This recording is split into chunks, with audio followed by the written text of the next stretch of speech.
Hello. In today's episode, I want to talk about how to succeed in school. And I'm a person who I did pretty well in high school. I pretty much got a 4.0, I got like 1 A minus, pretty much all A's. This isn't a brag, this is just reality. And now I'm going to university and I seem to be doing pretty well.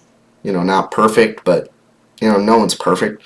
So I decided to compile a list of things that I typically do, specifically more in college, because in high school I didn't take it as seriously, and even the first year of college I cared a little bit, but I didn't care that much. But I feel like these tips and this list would be useful for people who are even just working or still in high school, or if they go to college specifically. But yeah, I think this is a interesting list. I actually really enjoyed compiling it because I'm like, what do I do? What are the ways in which someone can do well in school? Because I hear some people say, oh, I don't think I'm built for school. I'm just not that smart. And I'm like, well, it's not all about smarts, really. It's a lot about habits, and it's working smart. It's like, how do you spend your time? And it's not necessarily about having a really high IQ. It's about how do you spend your time? Like, what are your habits when you go to class? What are your habits when you leave class? All of those things.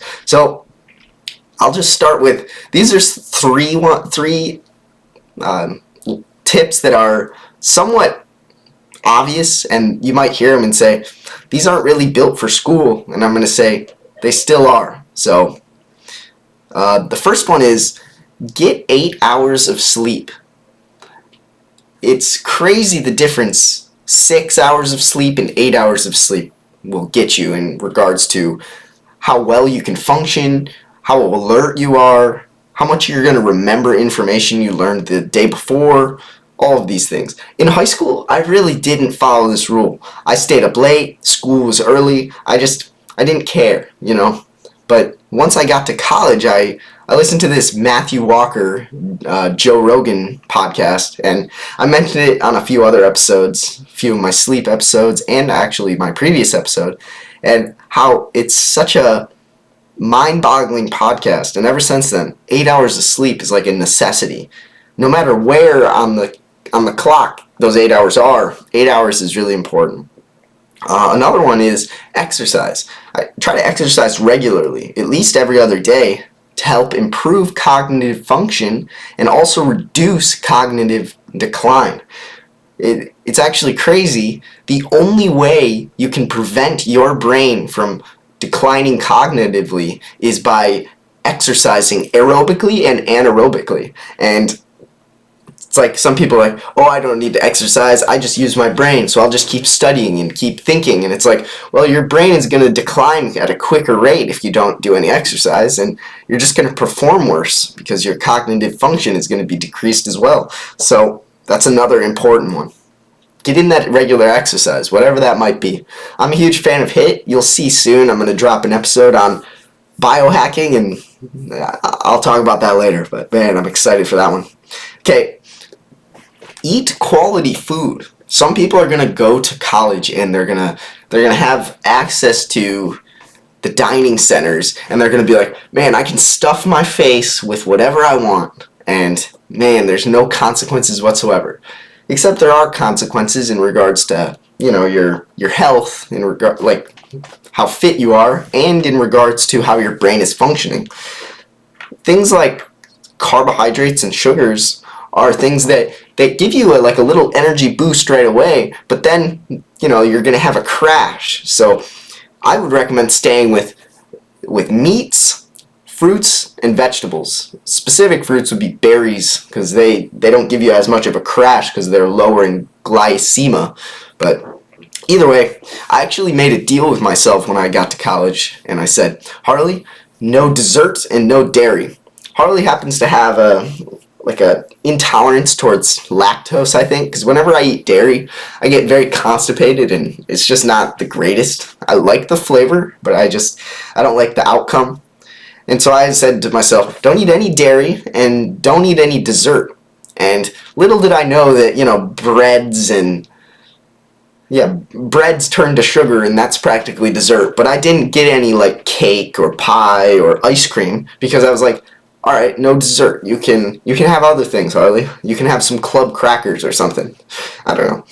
Either way, that was the rule I set for myself, and it actually helped me because I know that when I eat dessert, I feel like absolute trash for the next hour or two, and there's no way I'm going to be interested in studying or doing or reading or doing any work when I'm feeling like that. So, that's the rule I set for myself, and it's really helped me in my fitness journey as well. All right, now we're getting to the actual school tips that I think are pretty useful. So, this first one. Surround yourself with people who also want to do well, because you are who you surround yourself with. It's so cliche, but it's so true. This quote is very interesting right here. Show me your closest 5 friends, and I'll show you your future. It's something that when I heard that, I was like, yeah, that's definitely true, because whoever you're surrounding yourself with, those are the people that are going to have the biggest impact on you. Those are the people who are going to be telling you what to do or telling you that you should do this or shouldn't do that. Or it's like, I recommend when you're in class, scope around and look around and say, all right, if you're taking this seriously, I want to surround myself with people who are taking this seriously as well. Analyze the people in class. Who's asking questions, who seems to be taking notes, who seems to be taking it seriously.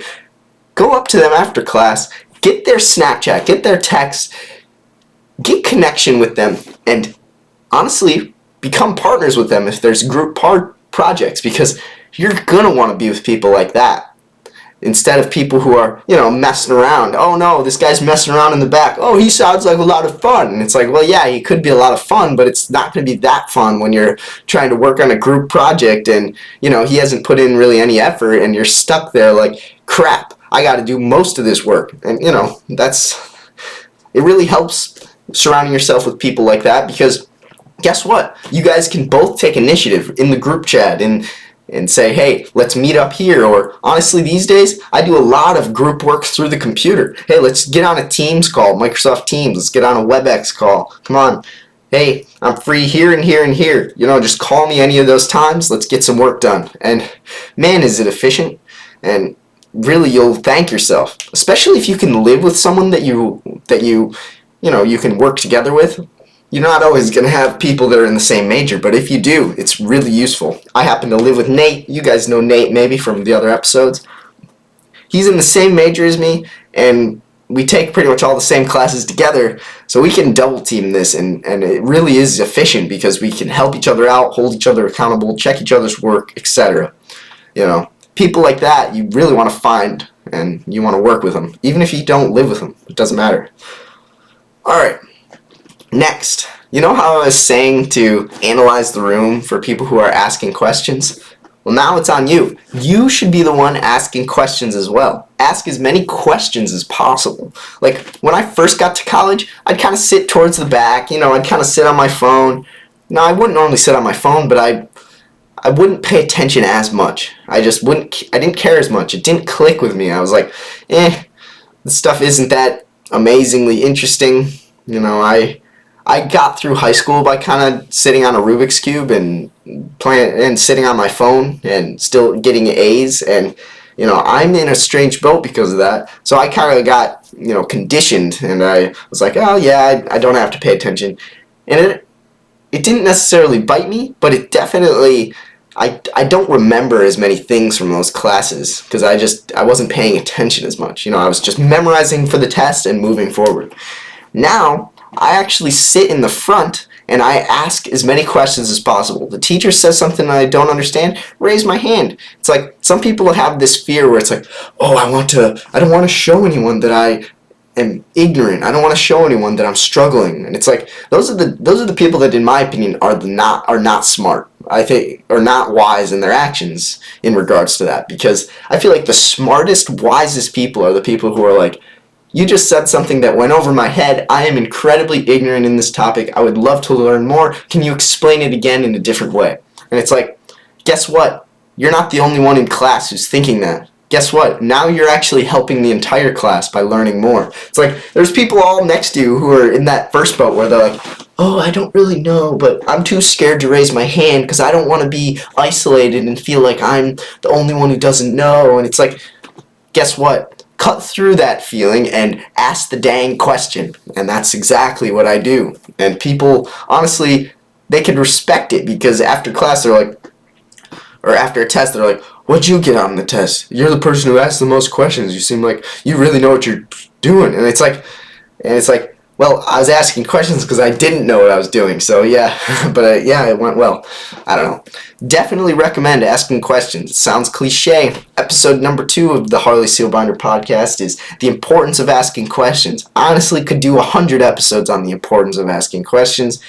I can never highlight enough how important that is. So do that. And I heard Jocko Willink talk once on a podcast, and he was explaining his college journey, and he was saying that most people kind of go to college and their parents are paying for college and they're kind of there to have some fun and party, and it's their first time away from their parents, so they're really enjoying the freedom. And whereas he had just finished like the military or the Navy, and he then was just going back to get his degree. He was already married, and he's like, yeah, I was sitting up front, and I was actually trying to beat the teachers. Like, I was trying to see if I could be smarter than them, and see if I could learn more than them, and see if I could, help teach the class with them. And, I don't necessarily, my goal isn't to beat them, but my goal is honestly to match the professors, and that's not even always possible. But, can I be right with the professor and be understanding what they're saying, maybe adding things when they might forget something, if you're paying attention a lot, you can help the professor. It sounds kind of strange because you're only a student, but really you have that potential. Match them. See if you can. They're going to really, really enjoy that, and they're really going to enjoy you asking them questions too, because, otherwise it can get boring if they're just blabbing and blabbing and blabbing up there and everyone's just kind of sitting there, and it's like, yeah, that's a boring class. Make it interesting by asking some questions. Alright, next. Okay, I think this one I'm going to say next. Actually, I think it's really important. So, I read something that said students who work 20 hours a week or a little less while going to college and high school actually get a better GPAs than people who work 0 hours a week. And you might be thinking, Harley, that doesn't even make any sense. People who work 0 hours a week have so much more time to focus on school. Why in the world would their GPAs be lower? And it's like, well, I can tell you why. So, this is an example here. I know some people who, during COVID, they were going to class, and that's it. They had online class, and they didn't have a job, and, school was their only focus. And guess what? Psychologically, when you're in that boat, you're like, well, school's my only responsibility. That means I actually have a little bit of time to chill. I could chill on my phone. I could chill on this game. I could watch this show for a little bit. Because guess what? I actually have a lot of time to do this school. It's my only thing, so, I have a lot of time. And guess what? A day goes by, the next day goes by, you haven't done anything. Oh, maybe you've done an hour in 48 hours worth of time, and, oh, guess what? The assignment's due in, 2 hours, and you haven't really put any time into it, and you're like, oh, I should do that. And not everyone is like this, but let's compare it to the situation where there's a person who's like, okay, I have this assignment due in 2 days. I'm actually going to be working both these days. I only have 4 hours today and 3 hours tomorrow of time in which I actually can study and get this done. So it's like, okay, today I'm actually going to utilize 2.5 of those hours, and then tomorrow I'm going to utilize another hour or 2. And it's like, because you have your day scheduled out, you're working then, and then it's like, okay, I finished work, and now I'm going to get this assignment done. And there's actually this there's this theory of inertia where it's like, once the ball's rolling, if you're working and grinding, it feels pretty natural and normal to hey, I'm actually going to now shred this schoolwork. I always say shred because let's get that shit done. Let's shred. So, the instant you finish work, typically I'm in the mood to like, okay, I'm on the ball. Let's go. Let's get this next thing done. And it's this inertia. Because once you stop, it's harder to get going. And if you're kind of chilling all day, it's really hard for you to motivate yourself to like, oh, I really, really am pumped for school today. And it's like, I'm not pumped unless I've hit the gym and done some work. That's me. But I really recommend working a part-time job when you go to school.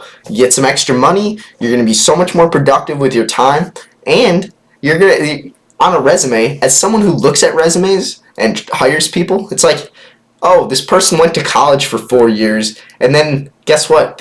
What other experience do they have? Oh, they have experience writing stuff and, going to class. And it's like, oh, that really doesn't show me very much. Have they ever worked? No. That's interesting. Or maybe they worked a little bit right there, but it's like, that just doesn't show that an employer that they actually have good time management. Oh, I went to college. Oh, what does that say? It doesn't really say that much unless you can prove other things. So, I don't know. Try to build that resume and just build your experience at how to manage time. Really, really recommend it. Okay, now in regards to that time management, it's like, okay, if you have 2 hours of free time today, and your assignment's due in like 3 days, and you're like, oh, a lot of people will say, oh, the assignment's due in 3 days. I'm going to enjoy this moment because, I want to have some fun. I want to relax. I've already done enough today. I deserve a break. And in my opinion, I actually can't really have that much fun when I have assignments and projects and tests lingering on my mind. It's the way my brain works, and I think it's the way that most conscientious people's brains work. And some people might be listening, they're like, I easily can unplug and take a break, and, it doesn't bother me whatsoever. And it's like, well, that's a blessing and a curse, because honestly, it is kind of nice when my brain is berating me for like, hey, you got to get this done, because then guess what? I get it done, and then I can enjoy myself genuinely by hanging out with people or, doing something social and without any worry, because it's like, hey, I got my stuff done. Now my brain can singularly focus on this moment and not worry at all about the future. And so I really do recommend, like, let's say after class and you're like, oh, I have an hour break until my next class. It's like, well, then get some of that work done that you just learned. You just soaked in that information. Keep that inertia ball rolling, You probably can find a spot on campus or, and you can get this done. I guess this is an episode focused mainly on college, but I think some of this does filter through to work and high school, but, you might disagree. But I really do recommend that. Like, you just learned something in chemistry class, you got an hour and a half till your next class. What's going to be more useful? You sitting on your phone and kind of having some fun, and then having to worry about that chemistry that you forgot about because you weren't paying as much attention as you could, and then you're trying to do the assignment, and you're like, crap, I kind of forgot what it was about. Now I got to relearn it. Oh, now it's taking way longer. Oh, now I got to stay up late to get this done. And now I'm complaining to everyone I know because it's like, oh, I really have a lot of homework. And it's like, you really didn't. You could have got that homework done hours and hours ago, right after class, right before your other class, and you would just have so much more time to enjoy with people, and you'd actually be more of a joy to hang out with.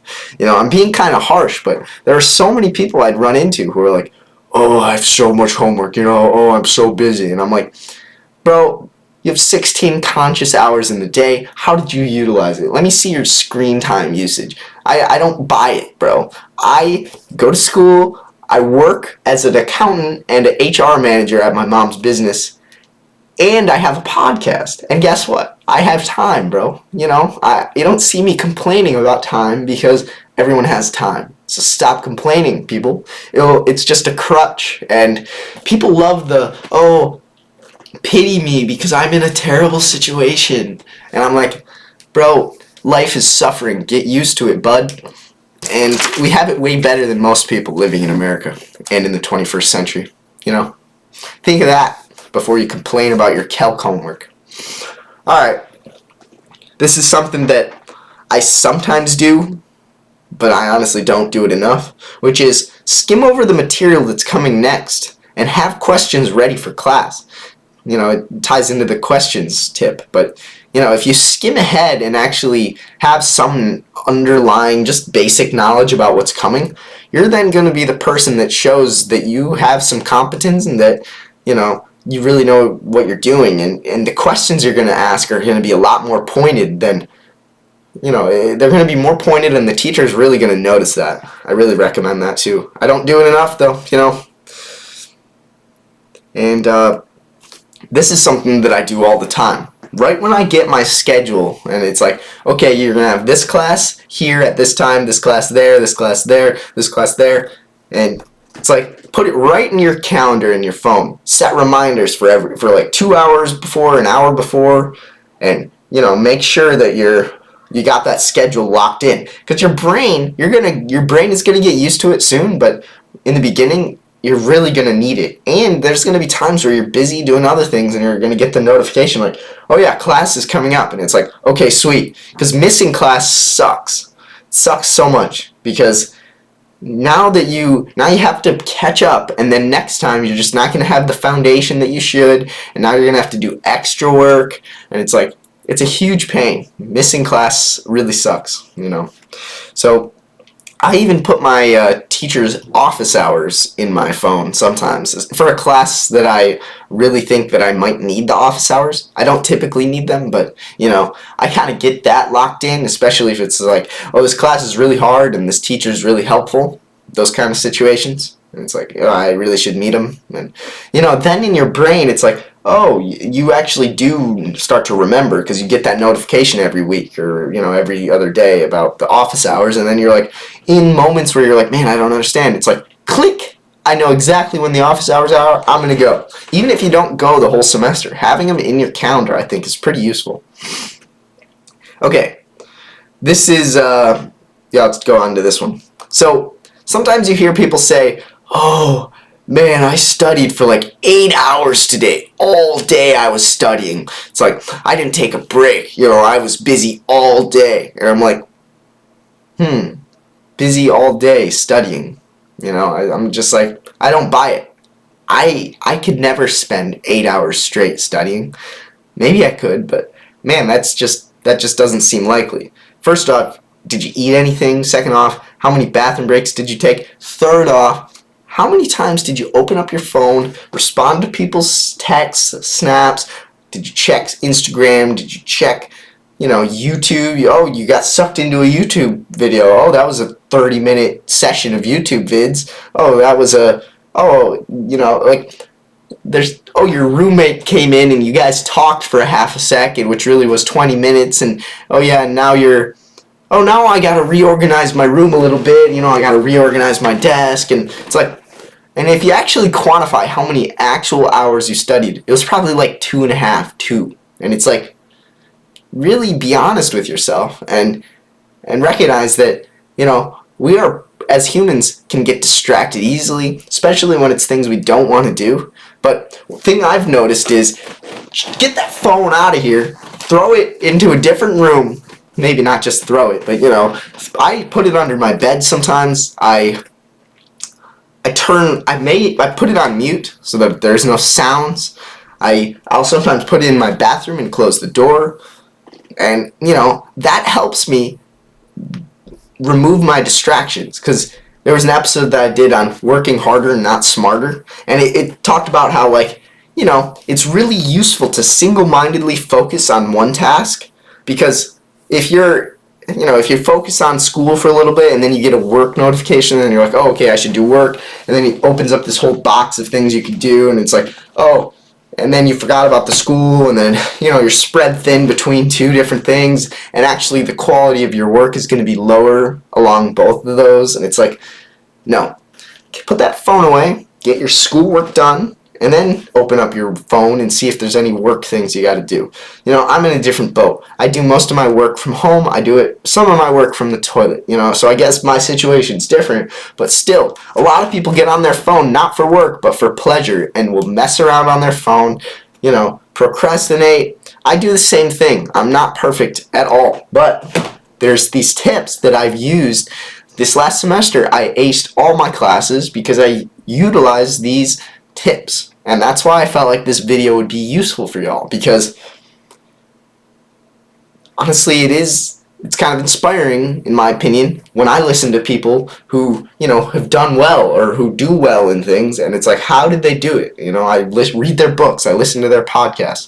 So it's like, maybe if you hear these tips and you're like, man, one of my goals this semester is to do well in school. My parents are helping pay for it, or I'm paying for this, I really need to do well. Utilize these tips, in my opinion. It will help. Here's another one that people are going to disagree. I don't know, maybe. So, I'm the kind of person who, if there's a project due, or, a presentation, or, a paper, those kind of things, or even assignments, I typically like to shred them quickly. I get, it's due in a week. Let's actually shred some tonight. Let's shred some the next day, and maybe not the next day, or, get a lot of it done so that the day before, you have time. If it's a presentation, you have time to just fully practice it and, do any little edits. Because there's a lot of people who are in that class who are like, oh, it's the day before. Oh, okay. Now it's time to start everything regarding this project. It's their first draft. They put it all together. They're kind of rushed because, it's getting late and they haven't ever practiced it. And, their direction is just, who knows where it's going to be. And you can tell them. You can definitely tell the people who put in their time early and versus the people who did it just the night before. Because honestly, people who did it just the night before, the likelihood that they probably didn't get enough sleep because they were worried about, practicing or making sure that it was okay, that sleep quality is really going to affect their presentation as well. And when it comes to like an essay, I'm a huge fan of, getting a rough draft of an essay typed up like a few days before or even a week before. Sometimes in college, they give you assignments that are 3-4 weeks out or 2 weeks out. I like to get my stuff done at least 3 or 2 days beforehand. Like, that's the thing I like to do. Like, if an assignment is due, let's just shred it right now, Because guess what? I have podcasts to record. I have work to do. There's payroll that's got to get submitted. There's things that need to get done. And guess what? I can't pull the excuse, oh, I have school. I have too much schoolwork. It's like, no, you gotta be productive, Harley. You gotta get your schoolwork done now because you got time. And guess what? Then you'll be able to do your work. And then guess what? Now you'll be able to have some fun. And so that's what I do. And when it comes to, but this is the difference though. So like, I like to do projects, essays, and assignments early. I like to get them done so that I'm not rushed the night before. Because I hate being rushed the night before. It sucks. It's a huge pain. Because guess what? What if one of your roommates has a friend over and it's like, man, I really want to hang out with him. Guess what? If you worked ahead, you'd have time, bro. You wouldn't be sitting there resentful, complaining, oh, man, I'm just too busy. Oh, I've been working all day. And it's like, no, stop that. Please. Okay? But now when it comes to exam studying and quiz studying, I actually like to do these the day before and even the day of sometimes, because I'm honestly the kind of person who, I've been paying attention in class, and it's like, all it takes is a quick refresher the day before for me to, kind of know where I'm going and know what the exam's going to be like. And if I studied a week before the exam and, put in all my studying, and it's like, guess what? You just went through a week's worth of material. Now you're kind of lost. Now you don't remember everything that's going to be on the exam. I'm not a huge fan of that, to be honest. I actually like doing my studying 2 days before to a day before. And, whereas a project, essay, or assignment, I really like to do a week before or earlier if possible, or 5 days before. I really like doing that. So that's the difference, I feel like, because when it comes to something that you're going to have to memorize and, you're going to have to remember the content, I like to get the refresher in right before. But, yeah, so that's kind of my tip there. And, honestly, have a desired place that you like to do homework. My desired place is literally right here. I have my desk with my 2 monitors, actually. It's really useful. And I have my headphones, put in some music, and then I just grind. And I put my phone away, and I get my work done. And even if I have to work with someone, I normally just WebEx them, or call them like, hey, you want to get some work done right now? Boom. Let's do it. And so yeah, those are my tips. And honestly, anyone who's listening, if they have any other ideas, like let me know in the YouTube comments, or send me a DM on Insta. I'd love to hear other tips, because I'm still going to college and I'm still trying to learn. And I'm not making this video to say, oh, I know so much about how to be great at school. I just think these tips have really helped me, and I hope they help you. So, have a great rest of your day. Thanks so much for listening to the Harley Seelbinder Podcast. I hope you enjoyed this one. Let's keep making the world a better place, one deep, important conversation at a time. Have a great rest of your day. Bye-bye.